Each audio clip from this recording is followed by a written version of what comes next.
Metro ಪ್ರಯಾಣ ದರ ಏರಿಕೆ ಖಂಡಿಸಿ ಇವತ್ತು ಕಾಂಗ್ರೆಸ್ ವತಿಯಿಂದ ಪ್ರತಿಭಟನೆಯನ್ನ ನಡೆಸಲಾಯಿತು.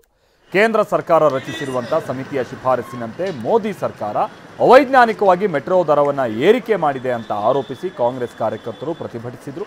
ಮಹಾಲಕ್ಷ್ಮಿ ಲೇಔಟ್, ಮಂತ್ರಿ ಮಾಲ್, ಕೋಣನಕುಂಟೆ ಕ್ರಾಸ್, ನಾಯಂಡನಹಳ್ಳಿ ಜೊತೆಗೆ ಬನಶಂಕರಿ, ಬೆನಿಗಾನಹಳ್ಳಿ ನಿಲ್ದಾಣಗಳ ಬಳಿ ಪ್ರತಿಭಟನೆಯನ್ನು ನಡೆಸಲಾಗಿದೆ. ಮೋದಿ ವೇಷ ತೊಟ್ಟಂತ ಕೈ ಮುಖಂಡರು ಅಣಕು ಪ್ರದರ್ಶನವನ್ನು ಪ್ರದರ್ಶಿಸಿದರು. ಮೋದಿ ವೇಷ ಧರಿಸಿಯೇ ಮೆಟ್ರೋ ಟಿಕೆಟ್ ಧರಿಸಿ ಕೇಂದ್ರ ಸರ್ಕಾರದ ವಿರುದ್ಧ ಆಕ್ರೋಶವನ್ನು ಹೊರಹಾಕಿದರು. ನೋಡಿ, ಅವ್ರಿಗೆ ರಾಜಕೀಯ ಬಿಟ್ಟರೆ ಬೇರೆ ಏನೂ ಗೊತ್ತಿಲ್ಲ. ಅವ್ರಿಗೆ ಅಲ್ಲಿ ಯಾರು ಪಾರ್ಲಿಮೆಂಟಲ್ಲಿ ಮಾಡಲಿ, ಇಲ್ಲಿ ಮಾಡಲಿ, ಒಂದು ಸ್ಟ್ರೈಕ್ ಮಾಡಲಿ, ಗಲಾಟೆ ಮಾಡಲಿ, ಅದು ಆಟೋಮೆಟಿಕ್ಕಾಗಿ ನಂದು ಸೆಂಟ್ರಲ್ ಗೌರ್ಮೆಂಟ್ ಇಬ್ಬರದು 50% ಪಾರ್ಟ್ನರು. ಅದಕ್ಕೊಂದು ಕಮಿಟಿ ಇದೆ, ನಮ್ಮ ಗಮನಕ್ಕೂ ಬರಲ್ಲ.